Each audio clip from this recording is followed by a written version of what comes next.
what I've currently equipped, it has a lot. It has a long list of affixes, right? It's called an affix. It's a stat on your gear.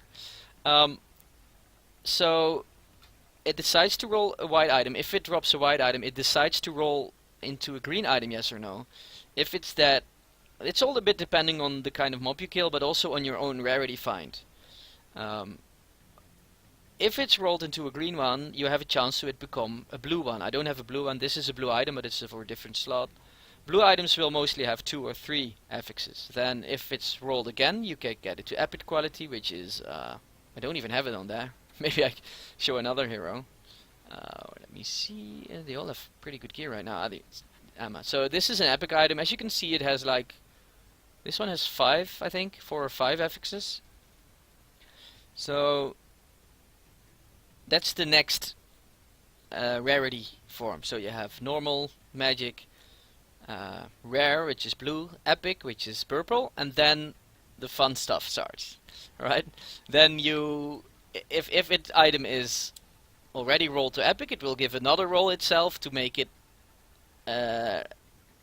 cosmic item. Cosmic items are yellow. Here I have one. Cosmic items do a few things. First of all, they have like 6 affixes, as you can see, always. They also have +1 to all powers, always, and they have 1 out of 4 different types of cosmic powers. I think it's even 5. One of these cosmic powers, and they're random, so it can be, they always get 1+1 power, but the cosmic affix could be 1 out of 5. It is either you growing in size, doing more damage, being faster for a certain amount of time. Second one is doing damage. While you do damage, you have an extra chance to do like an AoE or cosmic beam damage like this one, dealing extra energy damage, like in this case 9%, but it could also be 6% or 10%, depending on the roll. Third one is when you are attacked, you do damage around you. Fourth one is going to spawn a demon when you hit. It's going to spawn an Angara demon which fights for you, which is pretty good. And the fifth one is have a chance that when you're hit to become invulnerable, so you get a cosmic shield around you. So one of these 5 could be on one of these cosmics. One cosmic gets one of these 5. So if there were only cosmic items and you have a choice, your best choice would be to have 1 of each on all your 5 slots. But because they cannot stack, so it's not like if you have 5 of 10% chance to hit to get damage. It's not that you get 50%. It's going to be the highest of those. So you want to mix that up if you have those. If you have 20 cosmics laying around, you want to get 1 of each. That could be better for your build. But then it goes on. Apart from cosmic, you can also get a unique. Uniques are pretty good. They're the rarest rarity in the game. And as you can see, they have, for example, this one. They have unique abilities on them, so they could be a mix of stats that you can get on other items, in a perfect mix. They could also be, for example, on this part, it leaves a bleed, and when an enemy dies with the bleed, he explodes, which is pretty cool. For example, this one, this is Deadpool, so he has some crazy uniques. You have a 3% chance to summon a baby Deadpool to fight for you.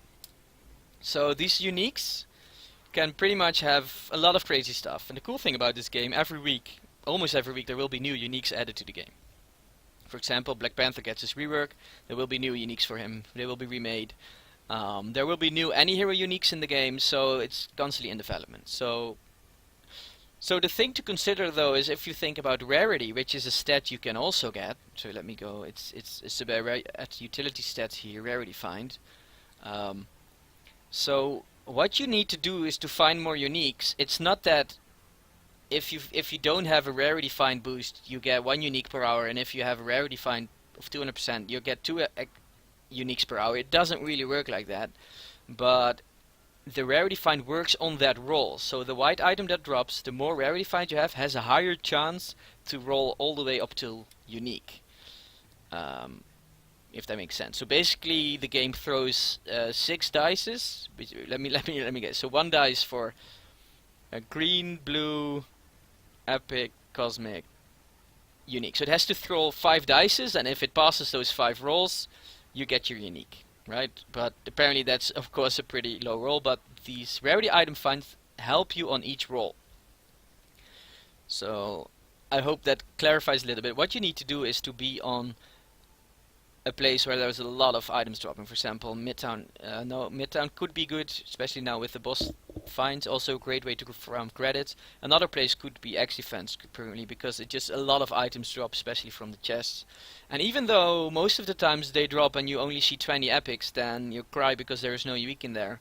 But if you think of it, that's 20 times you could have had a unique. It's not like you're gonna drop 10 uniques. I never even saw that.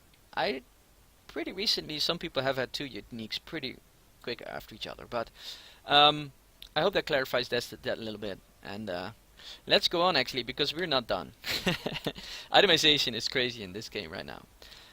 What you can also find is artifacts. These are these ones. They're like, you know, what is it, dark red or something.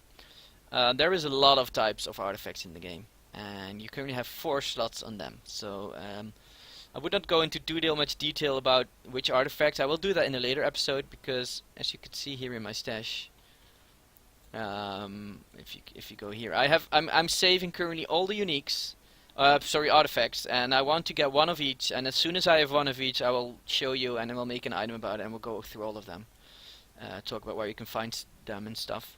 I'm not going to do that right now, but artifacts are go in that slot, and they have some pretty unique abilities. Something interesting, especially for a new player, is the medals. Bosses drop medals. They start with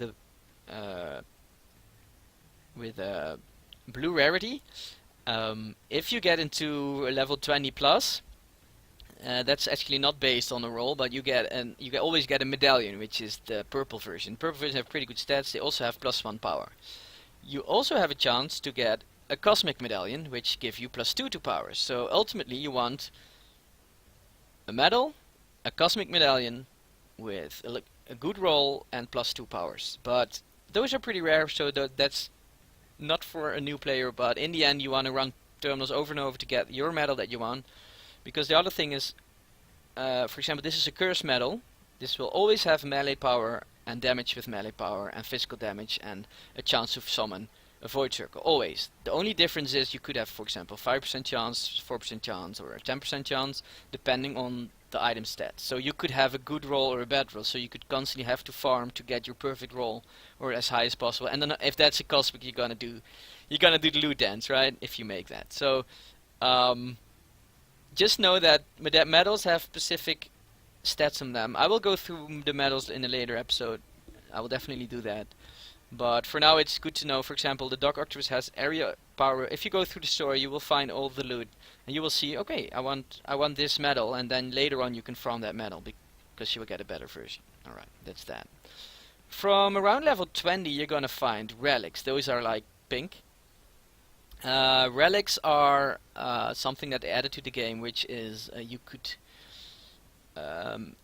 As you can see, I have 2 equipped right now. They only give 2 health and 7 damage with range, but it is an item that can stack.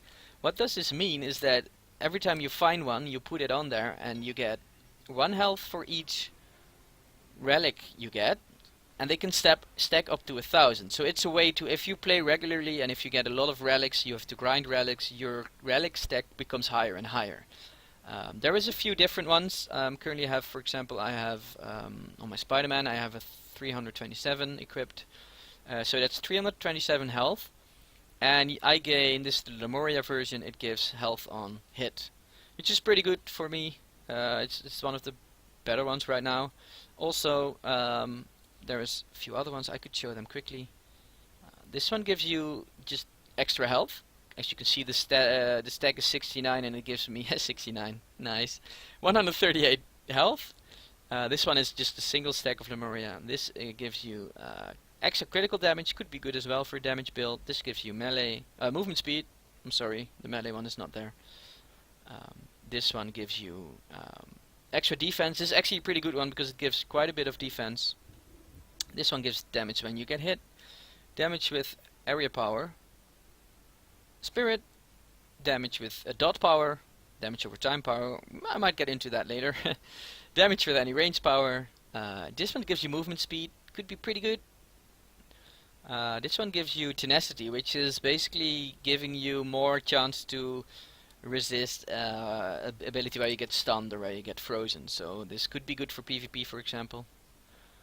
This one gives you any damage rating with any basic power. So Currently, people think Lemuria is really good. Also, with the defense one, could be really good. The damage one, they don't scale too well. For example, it's not like you get +1 damage for every relic.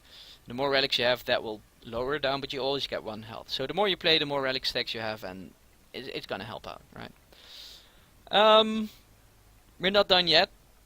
You're gonna find Euro items around level 25. You're gonna find them, and they go in this stack spot. As you can see, they're dark. What is it? Dark purple, dark pink? I don't know. And this will give you 200 damage on physical. I have a few here. They give you damage on your physical attacks, damage on your energy attacks, damage on your melee powers, damage on mental attacks, defense, and damage with any range power. But it's not only that, because if you go to the hub, I have to wait for the loading screen. You could go to your enchanter. So you're probably familiar by now by Avengers Tower, but if you go to your enchanter, this is a list of enchants. You can, if you have a certain runes, which you can also find, right? You can enchant your item to give it, for example, here 4 on the defense, 4 on the health, 1 durability, and when an enemy hits me, you reduce their attack speed so they get slowed. And there is a lot of them. I'm not going to go into too much detail. There's just, there's a lot of stuff in this game. But just know that you can find the runes, you could hang on to them, and you could find you can make rune words with them. So that's pretty cool. I will explain that in a later part. So these are a lot of there's a lot of different runes, right? So that's Euro. Let me see, this is the Euro slot. Then you can find a legendary. That's not going to be for new players, but as soon as you start your legendary quest, you can farm Odin marks. Currently, I have 126, and what they do, you can buy a legendary for 300 Odin marks. So you need to do a lot of legendary quests. Some give you 2, 3, or 4 Odin marks depending on the quest, and eventually, if you want to farm them, you want to get 300 for the legendaries, because a legendary item you can buy in Asgard. So you have to first complete the story to get to Asgard, and there you get a legendary. This is one from the event last time. So this is not one of the ones that costs 300 marks, but this one is. And this, for example, is the Gungnir. It's currently the best one in the game. For DPS, it's always going to be good. And what happens with this item, if you buy it, you start at rank 0, so it gives you nothing. Right, so you wasted 300 of your marks and you got nothing. What you have to do, you have to level it. So you have to get experience points by just farming, doing quests, running around, getting experience, the same as you have when leveling. And as soon as you get a threshold, you get it to rank 1. Currently this gives crit rating, as you can see. And then you have to level it again. You can level it up all the way up to rank 5, and the rank 5 legendary items have crazy stuff on them. For example, this one gives you a 5% chance to get 1000 brutal strike rating. That's a pretty high number. So what you want to do, you want to buy your legendary item for your main hero, and you want to level it up all the way to 5, and you're going to be feeling really powerful with it. As you should, because it takes quite a while. You could change them. You could give them to another hero, but that's going to reset it to 0, and you have to level it again. So this really rewards people that play the same hero, right? So, and the last lot is rings. You can find rings all in the game. They start with the same as your other 5 item slots. They start with green, white rings as far as I know. No, I can't remember. They're always magic. So you start with green, then blue, epic, and you can also find the cosmic ring. But cosmic rings only drop in cosmic terminals, which you can only do at level 60 with good gear. So, we're going to talk about that later. And then the last thing, last 2 things. First, you have your costume, which I'm not going to go into that. I'm going to do a next episode. I'm probably going to talk about the crafter, because the crafter, you can make you make your costume better, and you can level your costume with the core. But yeah, there's a lot of info already, so I don't want to push it too much. And also an insignia. They're pretty rare, but if you find an insignia, they go in this exact slot. And every insignia is from a different hero, and they give you different boosts as well. Plus you could have, this is an epic one, so it gives 2 extra affixes, as you could see below. And then finally, this is the pet slot.